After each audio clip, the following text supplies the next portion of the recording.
everybody. Happy Friday. It is another behind the scenes Friday.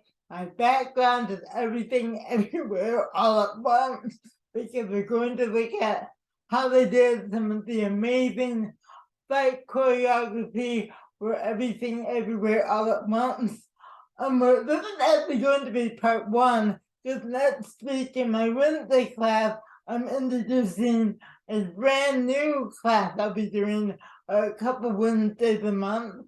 So I'm really excited about that. And then I will talk about your character creation challenge after we see the video. But before we do that, guys, you know what we have to do other than moving and grooving? Let's move and groove to some Bob Marley.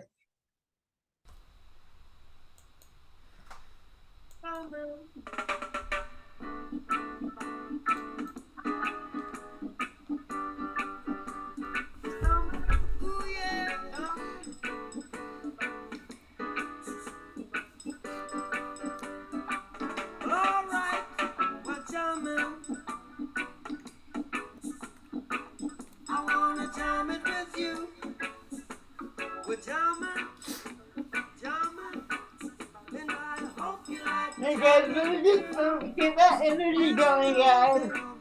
Play with levels.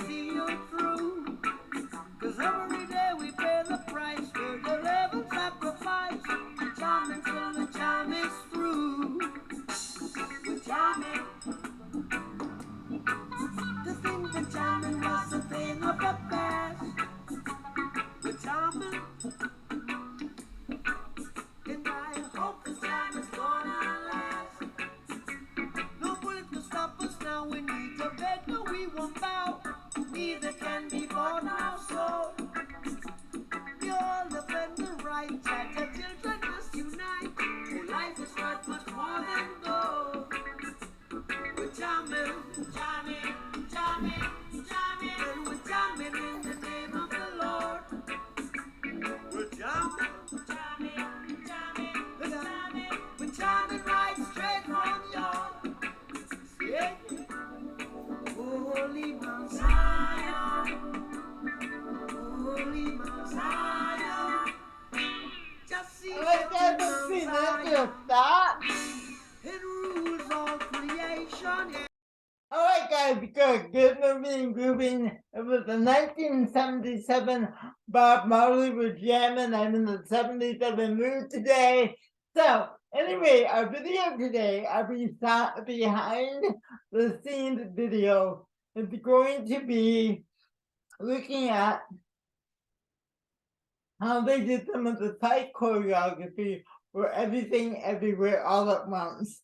Everything Everywhere All at Once won the Academy Award for Best Picture, Best Actress for Michelle Yeoh, Best Supporting Actor for Ki Kwan, and Best Supporting Actress for Jamie Lee Curtis, and Stephanie Sue, who was also in the film, received the nomination.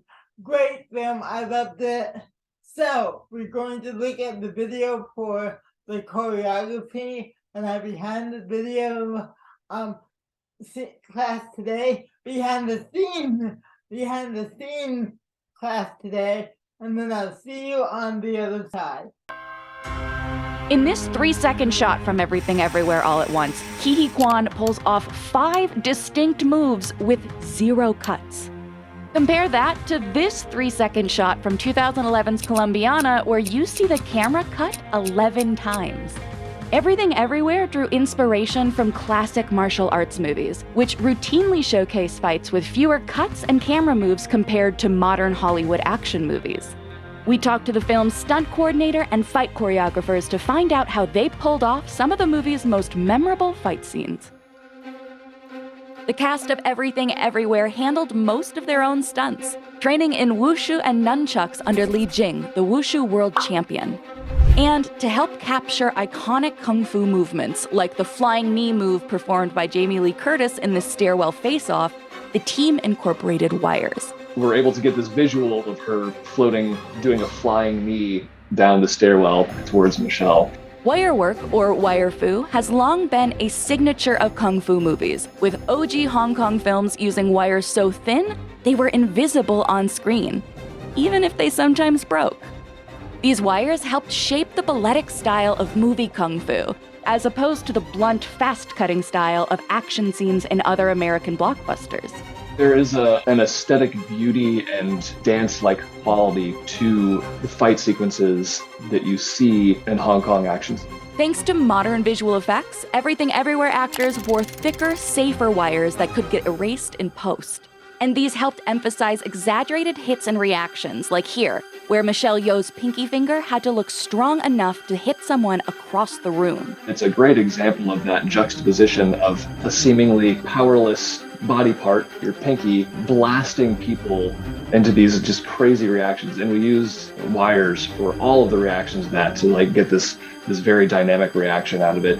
The only problem: there's no place to hang our wires in this building because we just didn't have the height and the ceiling space to do a lot of the work as we typically do it. We had to build a system of ropes and truss to do this so that we could shoot a guy 30 feet in the air after being flicked in the chin by Michelle's pinky. Wires were pivotal in the trophy fight, which was full of extreme motions like this leap through the air.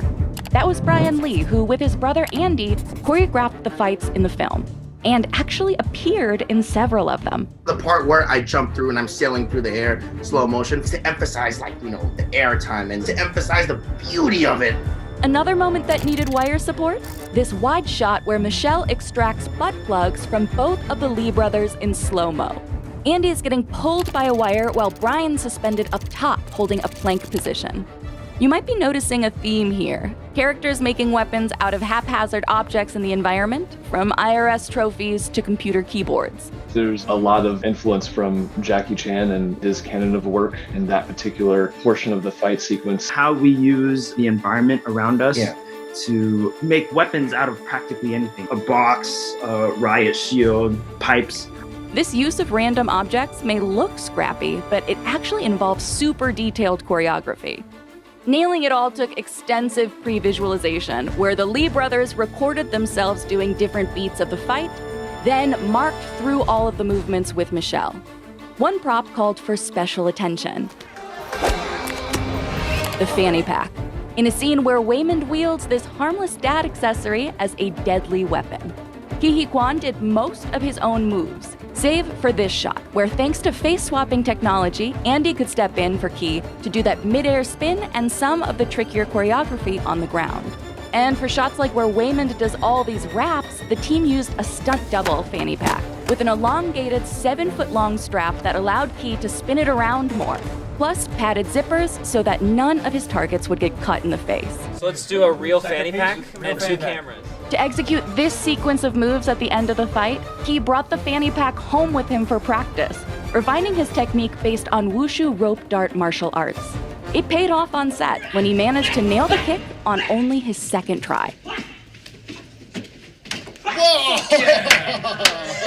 Come on! Ke needed to get the kick right within a single take because it'd be seen in a wide shot, capturing the action and reaction in one. This approach to the camera set the fights in Everything Everywhere apart from conventional Hollywood fight scenes. Typically, fast cuts and swinging camera motions make the actors' hits look more violent. Classic kung fu movies don't need to rely on those techniques, since the stars usually have some background in martial arts and can actually fight. The camera work and editing tends to show action and reaction in the same frame, rather than jerking or cutting around. The directors of Everything Everywhere followed that model, as they wanted audience members to see it was actually the actors fighting in most of the scenes. They didn't want to have to shake the camera a lot or point away from the actors' faces to sell the fight. Another kung fu-inspired moment, the beginning of the fanny pack scene, where the camera starts on a close-up of Waymond looking up, then slowly pulls back. Andy said this moment of realization is a signature of kung fu movies. There's a focus on the eyes, and then this wider scope of the battlefield. These knuckle cracks, too, are a reference to classic kung fu.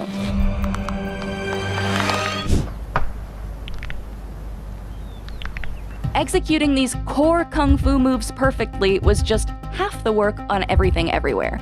The team also had to put their own spin on the choreography. Literally, as you can see in these moves Andy did while doubling for Key.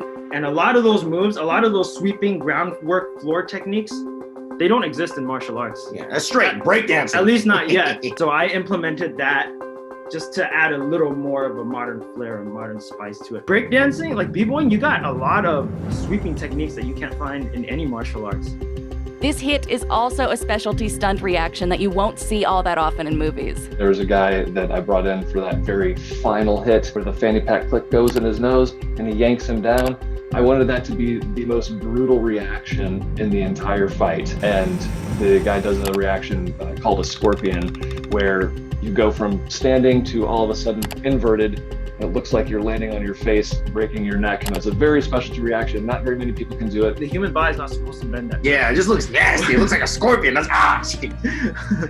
The fights in Everything Everywhere bent the rules of human movement and action in general. We shouldn't be copying what the veterans of the Hong Kong cinema has done for us before. We kind of use their films and their body of work as kind of like an encyclopedia. We elevated it with all the wild wackiness and like the new moves that we're bringing into the picture. I believe it's our job to enhance it and evolve it, whether it be with VFX, moves with like, you know, parkour and like martial arts tricking and breakdancing. And I think that's going to be a very important aspect of the evolution of martial arts filmmaking. Oof.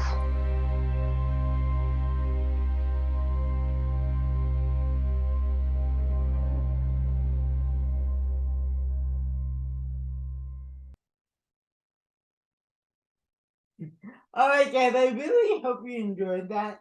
I find movie making and filmmaking so fascinating, and so I hope you enjoyed seeing how they created some of the fight scenes. Years ago, I did a show where I got to work with wires.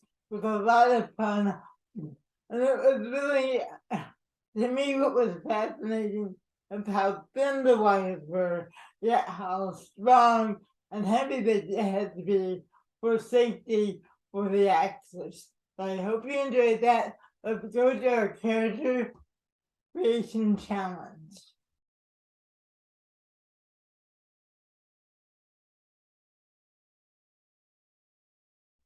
All right, guys, our acting showcase is going to be Friday, April 28th.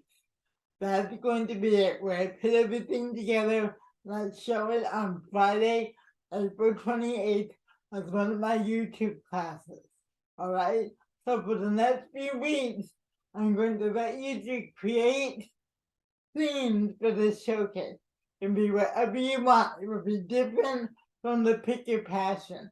So I'm going to give you some free choices. All right? So whatever you want to create, it needs to be an acting scene. It can be a monologue. It can be a commercial. But create those. Create one. Send it to me at dejclass@gmail.com. You can text it to me at 323-334-2478 or put it on the Facebook group. You can create a scene where you're angry at somebody, where you're sad, where you're happy. Use your imagination. Work on creating your own content.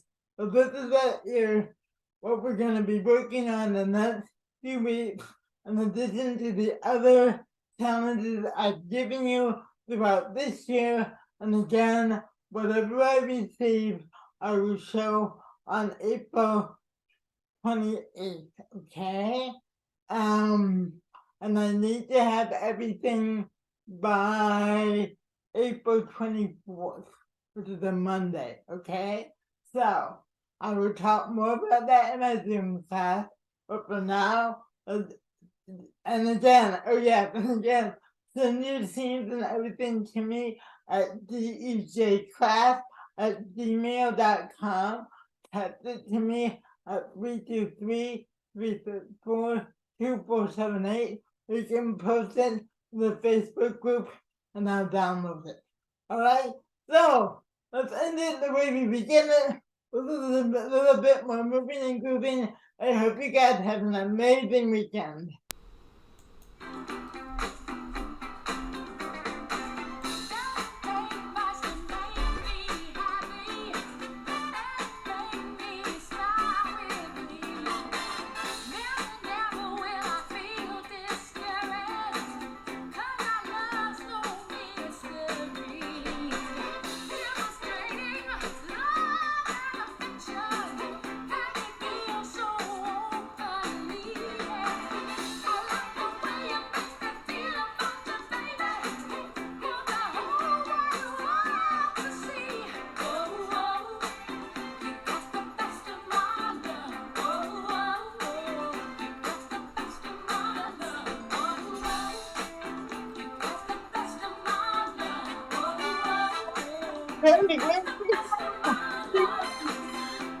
Hey,